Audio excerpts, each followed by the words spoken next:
Hello, welcome back to part 3 of Lockdown Money Live. Brought to you by essentially the UK money bloggers community. It's a collective of people who are writing blogs, doing podcasts, making videos, have all sorts of social accounts, all about sharing their money stories and helping you with your finances. This session, though, the hosts are myself, Andy Webb from Be Clever With Your Cash, and my co-host is the lovely...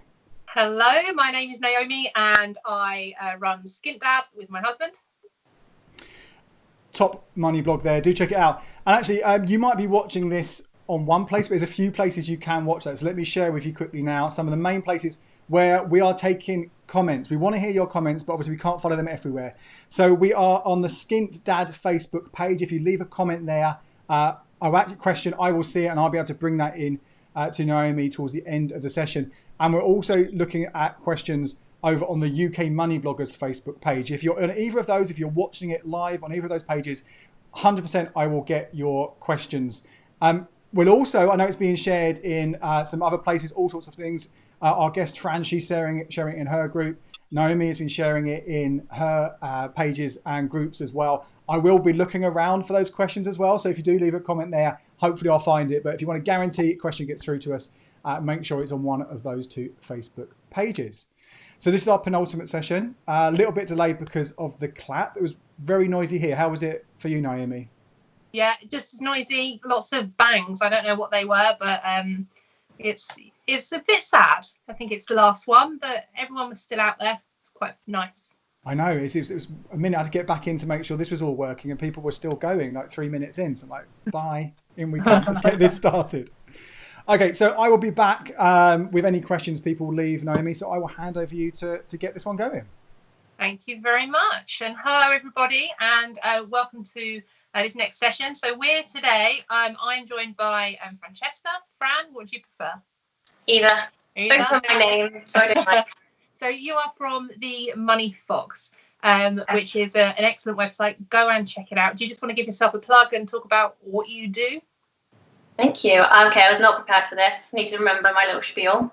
No, I generally talk about budgeting, making extra money and debt. And a lot of people say, aren't they completely separate subjects? And I don't think they are, personally, because I used all of those things together at once, and I still do. So I try to look at money as a way to make you happy. Not because money makes happiness, but I think you can use the money that you have to create your happiest life, in my opinion. So yeah, that's what I like to share. That's lovely.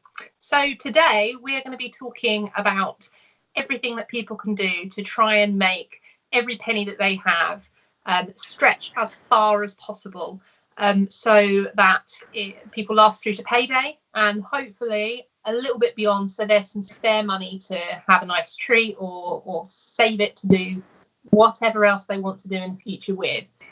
So I think it's something that both you and I have a great deal of knowledge over. We like stretching our budgets and being as wise as possible with our money as we can.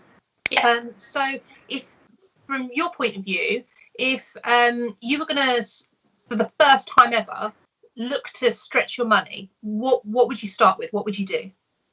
Definitely with budgeting. I'm a massive fan of budgeting anyway. I have a budget planner, which I should definitely plug because it would be remiss of me not to. Here it is. But yeah, I love budgeting because I just think you have no idea what's going on with your money if you don't budget, in my opinion, because I'm sure you have people like this all the time that you speak to. For example, I had a woman the other day, and this happens all the time. She wanted me to go through her budget with her, and we got down to the food, and she said she budgeted £70 for food, and that was her half.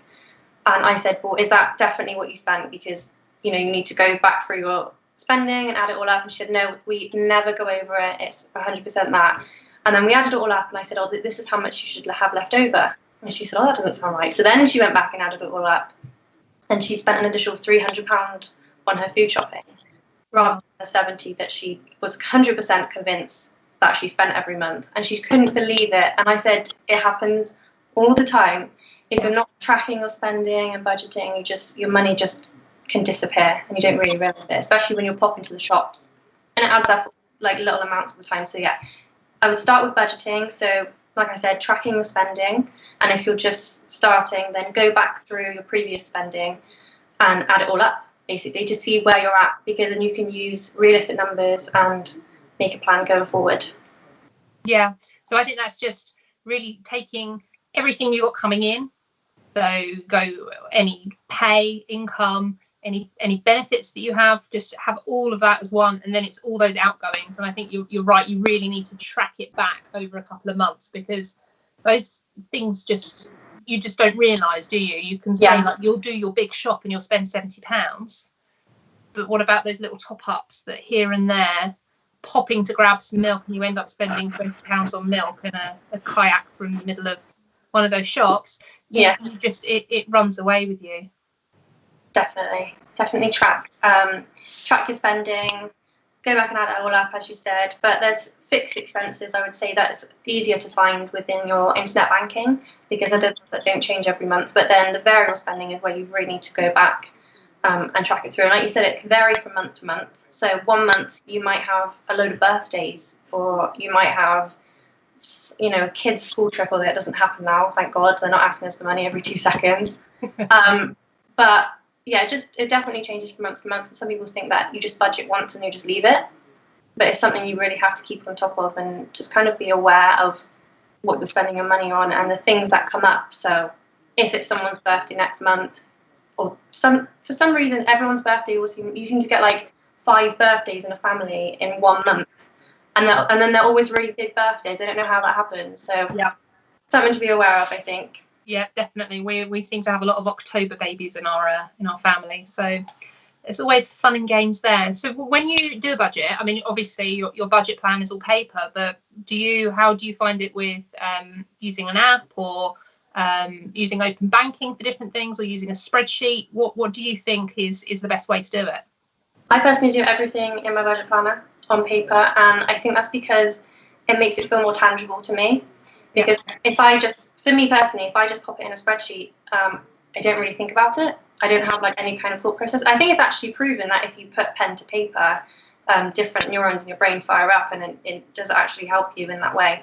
But I do my business budgeting, I do on a spreadsheet, but that's because there's so much that goes on.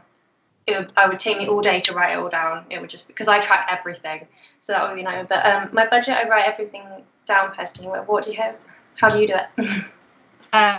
Personally, we do it on a spreadsheet, because it adds everything up for us, and I can color code it and put conditional formats. Color code it on paper. I am a very big Excel nerd, and I love doing graphs and charts and putting different formula in to be able to see what happens. And I think we have different tabs. This, when it goes like to the real level, we'll have one tab for what it actually is. We'll then have another tab for, in the event that this happens, what will it look like? And then we have another one for like an imaginary, if everything's perfect and brilliant, what would it also look like? And then we fiddle around with all 3 of them.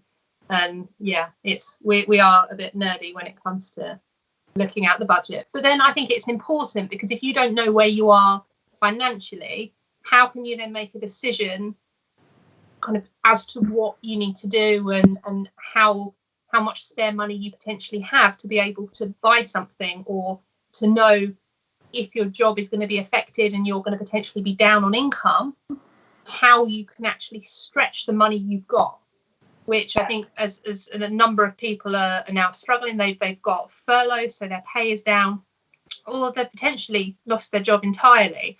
And I think having that budget makes sure you know whether you're plus or minus, and how much spare either way you've got.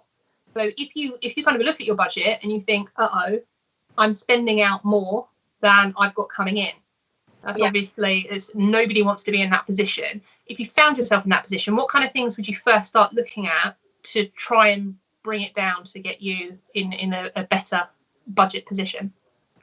Something I actually always say to people is, when you just first start budgeting, you are more than likely, if you think it's quite bad, to be in a minus. And I say that's okay. That's how it is, and that's fine, because then you can make a plan to work forward. If you're in a minus, it's okay. We can make it into a plus eventually, because there's so many different things that go into it. There's the psychological things behind it. There's habits you don't even notice you have. So many things, but these things can be worked on.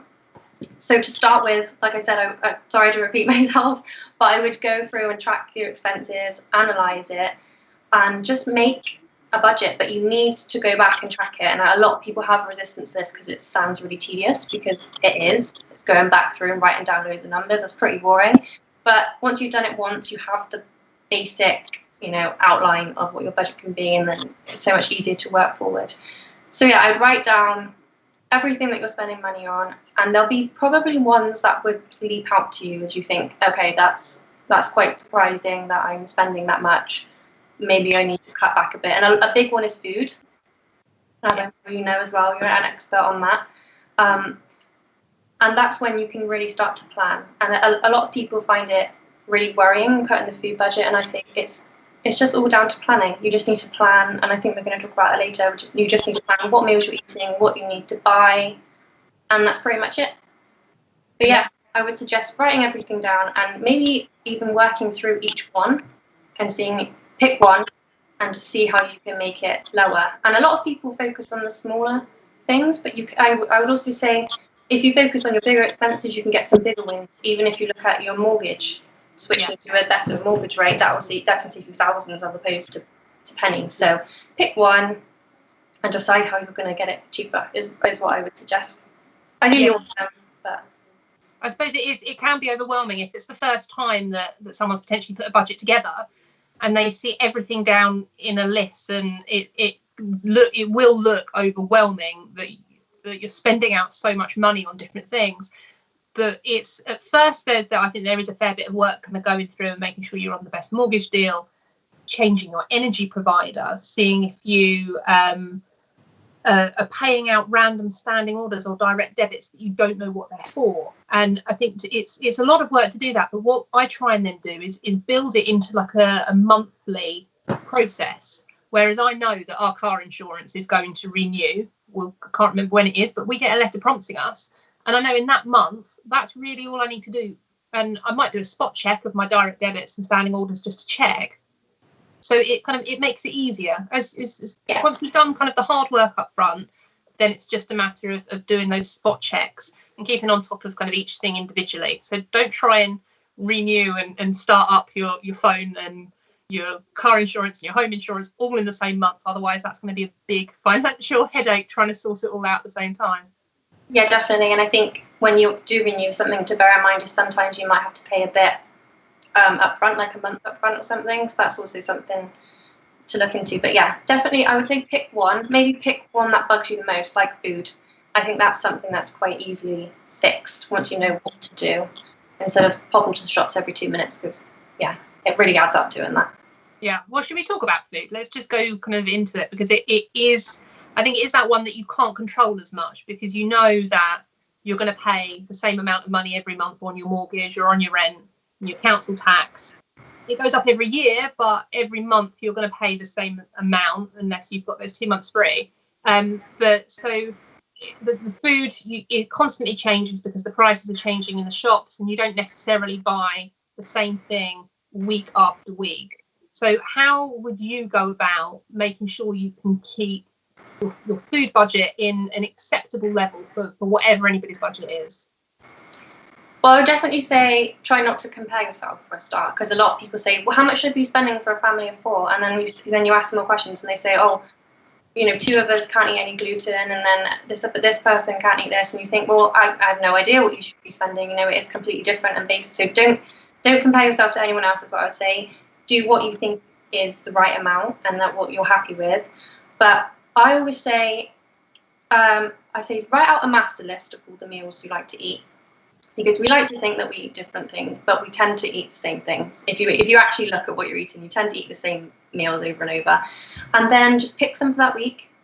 And then I would say, write out, this is something I think a lot of people skip, write out all the ingredients that you need for those meals, and then check what you already have in your fridge and stuff like that, and then compare the two, and then you have your shopping list. Because you know what you need to buy and you know what you don't need to buy. And it really is as simple as that. But I would say people try to go all gung-ho and try to be, they're all full of enthusiasm, which is great, but you're probably going to have a day where you're really, really tired, or you're just really hungry or something.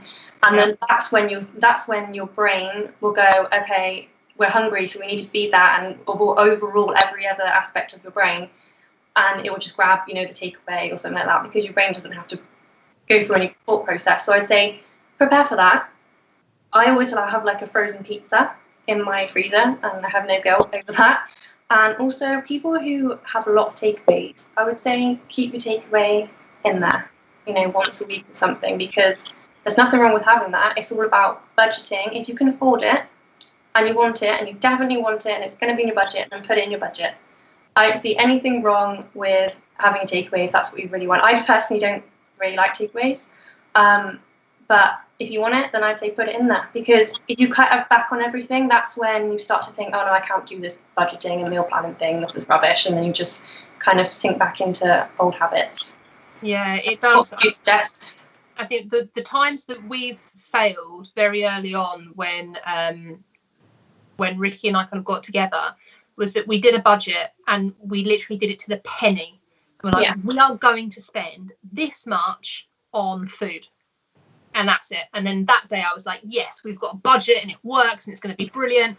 And by the end of the first week, it had failed, because we gave ourselves kind of no breathing room for, exactly as you're saying, just those, I've had an awful day at work, I can't deal with this, and I can't be bothered to cook. Or those times when, like, you open up a pack of chicken and it says it's in date and it says the use by is fine, and you open it up and it's clearly 2 days is wrong on the pack, and you just think you have to kind of do things differently. And there are the things in life and stuff happens, and I think it's important to kind of give yourself a bit of leeway on your budget. So if you're saying I'm going to spend 50, 60, 70, £100, give yourself like a 10% on that as well, to allow you, when you go around the shop, if you see a treat, add it in. If you see some yellow stickers and you think I haven't budgeted for that, you've got a chance to pop it in, or to grab something to make a bit of a stockpile, so you've got something spare in your cupboard in the event that you're a bit skint one week and you can't afford to buy as much as you usually would.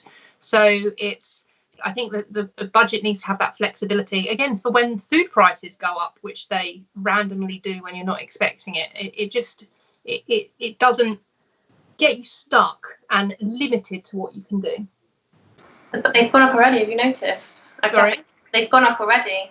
Yeah, they have kind of gone up in different things, which makes it more interesting trying to work out. I think for me recently, it's been the not being able to shop around. And I really, really enjoy going to maybe 3 shops a week to be able to get the stuff that I like from the different places, because I know it's the best price and what me and my family like. And I suppose now I could potentially do that, but I haven't felt it's been appropriate to go to more places than I need to. So I've just been going to one shop, getting the basics and leaving again. So it has meant that we've been spending more money on food, unfortunately. But we're healthy, it's okay. I can't moan too much. So have you got any kind of tips on what you can do to try and bring the cost down then, if people have that kind of budget and they're overspending, as you're saying, they're spending too much? What would you kind of suggest to somebody to bring that cost down? Well, I would definitely say to do as I suggested in terms of the meal plan, pick your meals, see what ingredients you have, blah, blah, blah. But then if you are still not happy, I would say maybe look to a different supermarket, because Lidl and Aldi are amazing. Everyone thinks, Asda, I don't really want to call someone out, but everyone's like, oh, Asda's really cheap, but in my opinion, it's not. I'm sorry if you think it is. I don't think it is. Everyone has their own opinion. But I know. I'm sorry. It comes down to what you buy. Because I go to some shops and think, oh, this feels expensive, but somebody else would go and do their shop and it would be cheaper. It depends what's actually in your basket. Definitely. But what I meant really, I should have explained it better, is people will say, I will only stick to this shop because it's so cheap, without ever trying shops like Lidl and Aldi.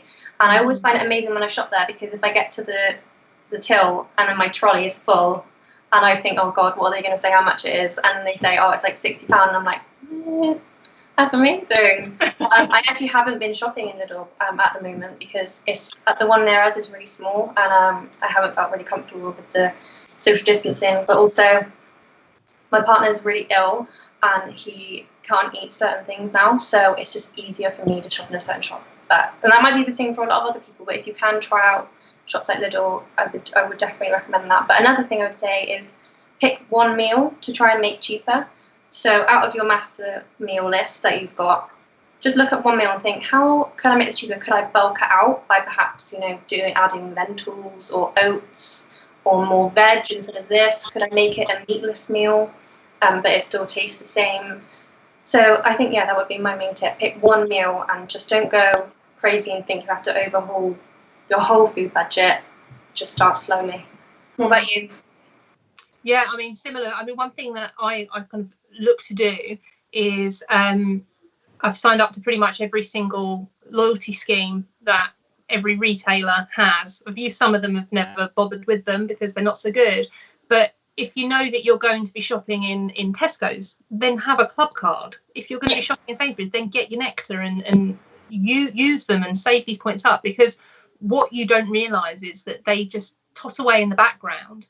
And at one point, you're going to have money in there, and you can end up making more of it if you want to use it for things like days out, when we eventually get to go on days out and things, or even for subscriptions to magazines, or you can even use your Tesco Club Card points for Now TV now, so if you wanted to reduce the cost in that, so, or use it for your food. So it's worthwhile looking at what you've got, logging into your accounts, and you might actually be surprised how much is in there that can bring your shopping down, or to get you a treat for whatever reason. But they're a nice little thing to have in your back pocket, that if you're wanting to stretch your money out, use those to kind of let you keep cash in the bank and spend some of this kind of free money.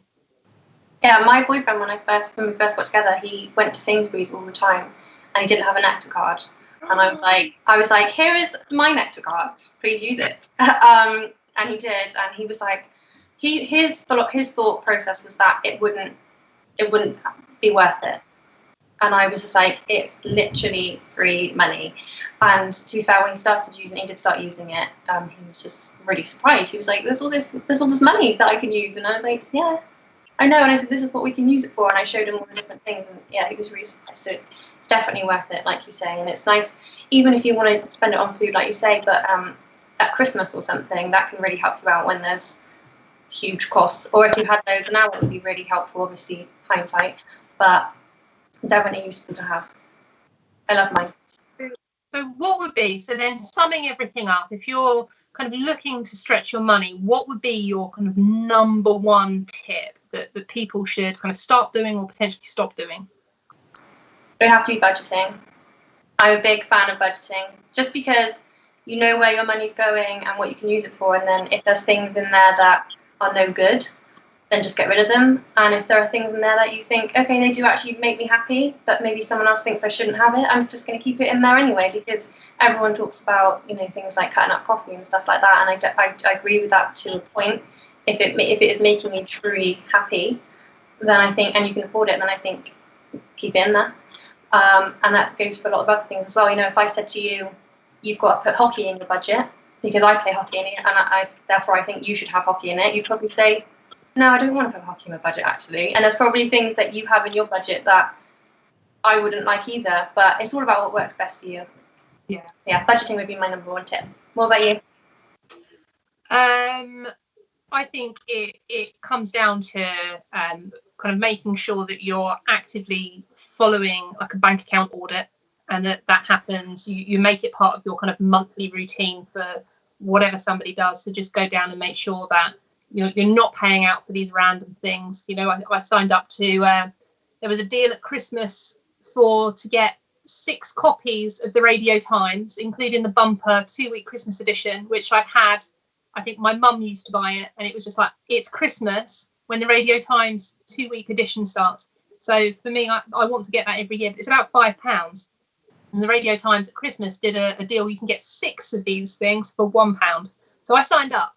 But 6 issues down the line, you then have a direct debit that kicks in.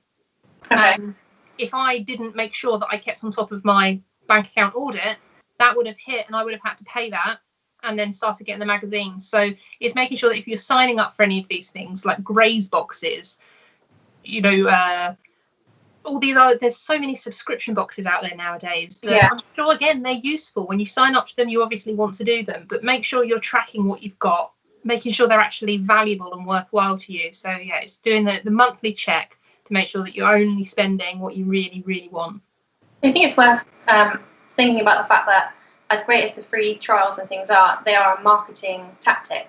So if they're giving you the free months or the extra bits, then it's so they can hopefully get you to spend more down the line. And I just think awareness of that is really helpful to help you kick in and think, oh, actually, they're going to try and get more money out of me. They're make a note in my diary or something. There's nothing wrong with that. It's a normal thing to do, but just being aware of it. You don't want to keep on paying out for it. Yes, absolutely. So Andy, are you in the background somewhere? Hello. Yeah, so I was a bit like Eurovision then for some reason when suddenly the person pops in with a score. No, so yeah, I've been having a track. Yeah. No, you did brilliant. 12 points to both of you. So few people watching particularly resonating on the things about food. So Esther said, yeah, it's a real struggle when you're trying to sort of budget and trying to make the money stretch when you're also trying to eat healthier. That's a kind of quite a problem as well, because often it can be more expensive food. So, you know, do you make that sacrifice on what you're eating and go for food that's not as good but cheaper? But I think actually you're both able to tell us actually you can eat healthily and eat at a budget at the same time. Yeah, I mean, personally, I think it depends what budgeting, talking about money. It depends what kind of diet plan you're following, because I know some of them are quite flexible in terms of what you can eat and how many points things have. Others are potentially having lots of proteins and cheeses, which does make things more expensive, but you can still get kind of cheaper cuts of, like if you're going for salmon, you just get the off cuts and they taste exactly the same, they just don't look the same. But switch out, if you're having lots of fruit and veg, don't necessarily buy it fresh, look to get frozen or tinned. It's got the same kind of it's the same, it's fruit and veg, it's just frozen and it's cheaper. What about you, Fran? Have you got suggestions or ideas? So something we've been doing is, but this is really helpful with lockdown, there's a local butcher's company, but in fact they are what's it called, like a commercial butcher's. So they actually provide the meat to restaurants normally, so it's incredibly high standard. So we've been getting that delivered, which works out cheaper, and it's the best meat we've ever bought. I don't think I can go back to buying the other meat. I don't know what we're going to do. Hopefully they're going to continue out of lockdown, but I don't think they will. So I think looking into butchers, and there's farm shops and things that you can get cheaper fruit and veg, perhaps, especially now with everything that's going on. I've seen a massive influx of those kind of things. So that's what we do personally. And like I said, my partner is ill, and I have things like I have eczema and stuff like that. So I've been looking a lot into healthy eating. And in fact, what I really want to, and I'm not preaching anything obviously, but what I want to do is mainly stick to meat, veg and like rice kind of things. So that's pretty much the healthiest stuff you can get. And there's no reason that meat, veg, and what was the other thing I said? Rice needs to be very expensive, especially rice. It tends to be a lot of the snacks that people have that make the budget creep up. And if you're trying to eat healthily, then you can have veggies, you can have carrot sticks and hummus, and there's things you can even grow yourself or make yourself in terms of hummus. So I think eating healthily can be done, but write out exactly what you want to eat and make a plan from there. But I do think snacks specifically with eating healthily is where people struggle, but it's definitely doable. And actually, talk about that, you know, all these retailers are doing so much more now during lockdown, and it's probably opened up to us, as you say, all these avenues, these places we can go that aren't just a supermarket. I mean, Sharina, she sort of echoed what you were saying, Naomi, that food prices have gone up and lockdown has stopped us from keeping to those good habits and shopping around. So potentially the answer there is, well, if you can't go to different supermarkets, it's shop around elsewhere to try and find those answers. So that's great. I've got a question for Naomi from Andy, and it's how many nectar points to a pound? Thank you, Andy. That's a private joke, everyone. It's a private joke. But interesting, that was a good point though. When you've got that, check what you've got on those accounts right now, because people let them stack up. You might, if you're struggling, you're thinking you're not going to have enough money this month. Loyalty schemes, you can have those club card points, those nectar points. You can have that money sitting there, use it. You might have gift cards that you've had sitting around. You might be owed money, mightn't you, from like a rebate on a council tax or a gas bill because you switched. find out the extra bits of cash because they could be there, and now's the time to get it and use it. I think it was, sorry to pop in, Yeah. I think it was Tesco emailed me, I don't know if you guys have had this, they said that they're extending their vouchers, I think till October, so if they're about to run out, they get extended, so that's great. Definitely helpful, because I haven't been going to Tesco, so and I did go through my little voucher, I have a little plastic wallet with all my vouchers, and I went through and I thought, oh no, I'm going to have to go, but then they emailed, and so that's really handy. Again, I don't know if the other one's doing it. If you've lost your vouchers and you don't know where they are, then which is easy to do because things just go in a pile and then the pile gets moved and then who knows where that pile ever was. Just go into the Tesco Club Card website and the vouchers are all listed there as of what you've got. So it's you can see and you can go back and pull that out because they do eventually expire. So use them while they're there. Yeah. So go back to what we talked about at the beginning, and the first thing you asked Fran about was in terms of budgeting. I think you're right. That's the fundamental. If you're struggling with money, even if you've got loads, you should do it. But if you're struggling, have a budget so you know where your money's going. What do you think of sort of these apps which help you budget and help you track your spending? Are there any in particular that you would recommend?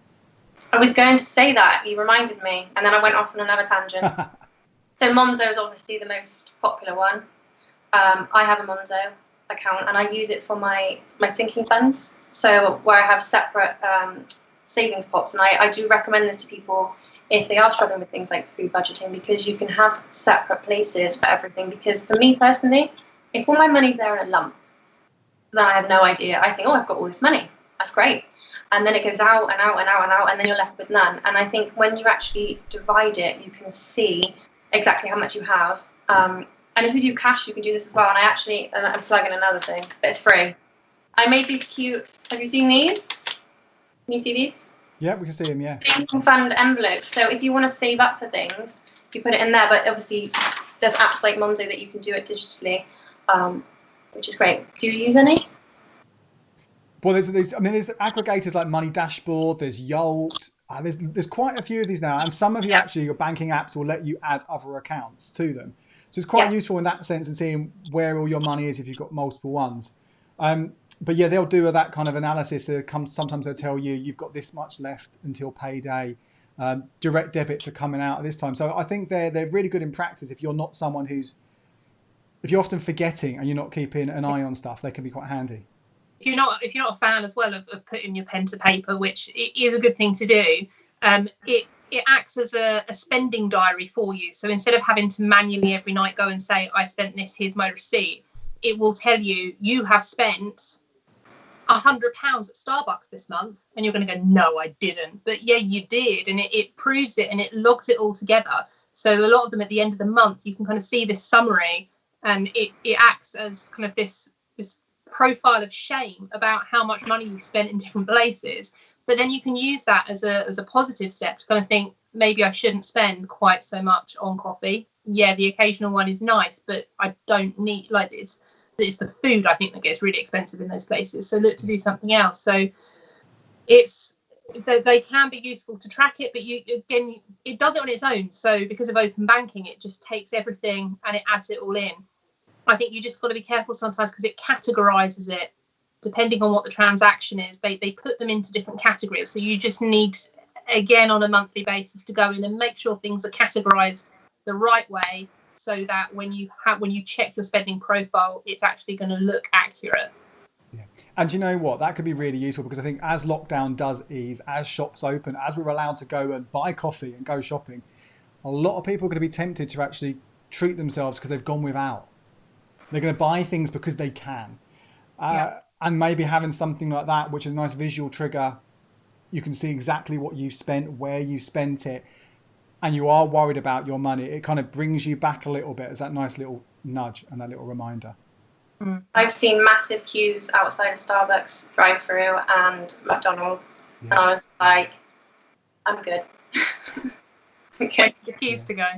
Like massive queues, as in out onto the main road where people could get hit. And I was just like, is that for coffee? And I was thinking, do they sell something else rather than coffee? And I was genuinely thinking, it must be for the coffee. But I think it's a frenzy, isn't it? Because we've gone without. Exactly what you said. Don't take away all the luxuries from your budget, because otherwise you'll break and you'll go too far. And this is almost an extreme version of that. We have gone 3 months without so many of our luxuries, so many of the normal things. And if we are furloughed right now, if we have got less income coming in, if we're worried about redundancy perhaps being on the next few weeks, months, and so on, we could make it worse by splurging. So you've got to kind of like put it in your budget and think about exactly where they're going to be and not go too crazy when you finally get out of the house. I would say if we've already been like 2 months without spending on all this stuff, doesn't it just prove we didn't need it in the first place? Yeah. So do you need to buy it again when it does open? It'd be interesting to see if that can change people's financial habits and make people be in a healthier situation sort of longer term. Because so much of this is habit. If you stick with these habits that you've built up over the last 3 months, then you will find all the things you talked about there, budgeting, just going without, so much easier, and you'll have more cash available for extra things that you want to do. Something I think I just want to point out, is that a lot of people, they don't really realise they're doing it, is they spend more in order to feel control. Even when they know they shouldn't be spending, they want to feel in control of something. And especially now with everything that's going on, they overspend to feel some sort of control. So I think that's just something that's important to kind of maybe keep at the back of your mind. Are you spending because of that reason? And that's something I didn't actually mention. I think something I always say to do is when you go through your spending, when you're tracking it, I always say sit down and really reflect and think, why did I spend that? Was it because I felt a bit bored? Was it because I felt a bit sad? Did I feel a bit guilty about, like loads of people have said to me, I've spent loads on the kids because I feel really guilty that, perhaps I'm working a bit and they're at home. And that's totally normal. And then I think it's all about preparing for that. So if you do feel guilty, that's totally normal. That's just what happens when you're a mum, unfortunately. But what can you do instead? Because the triggers will still be there. So try and figure out what you can do instead that perhaps isn't spending so much money, because it's still all right to spend money if you want to, just being aware of the things that are triggering you in order to want to spend. So I want to mention that. There's so much we could talk about in this topic. Unfortunately, we are out of time now. Just quickly sort of shout out to Eddie, who's asked a question about, is it worth buying a season ticket for public transport when you go back to work? I personally would say probably not, because you just don't know what it's going to be like. It'd be more expensive, but I would say just do it on maybe a weekly, daily basis, something like that. I wouldn't get monthly or annual ones just yet, because we don't know where you are. But you'll know that's an individual thing, I think. And finally, just Amit says, don't forget to budget money towards savings, which quite nicely leads it into what the next session is going to be at 9 p.m. I'll be back on hosting duties. Naomi will be back on the question hunting. But I'm going to be joined by Sarah Williams from Debt Camel and Damien Fay from Money to the Masses. And we're going to talk about what the situation be if you have actually been earning money as normal during the crisis, but spending a lot less. So the opposite of this session where you're short of money, actually you've got some left. So what should you do with it? So we're back with that one at 9. Sorry. Fran, thank you so much. And it's Thanks for having me. No problem at all. And it's the Money Fox is the website, and on the social channels as well. Yep, with a dot for Instagram. Someone took it. Oh, that's so cheeky, isn't it? It is. In the next sort of quarter of an hour before we come back, you might want to check out a couple of very, very good money websites, as well as obviously the Money Fox from Fran. We've got Skint Dad, which Naomi runs with her husband, Ricky. And you've got Be Clever With Your Cash as well.com. Check them out. Lots of money advice and tips and deals and all sorts on all those websites. Well worth checking that out. And Naomi and I will be back with you in 15 minutes. Bye-bye.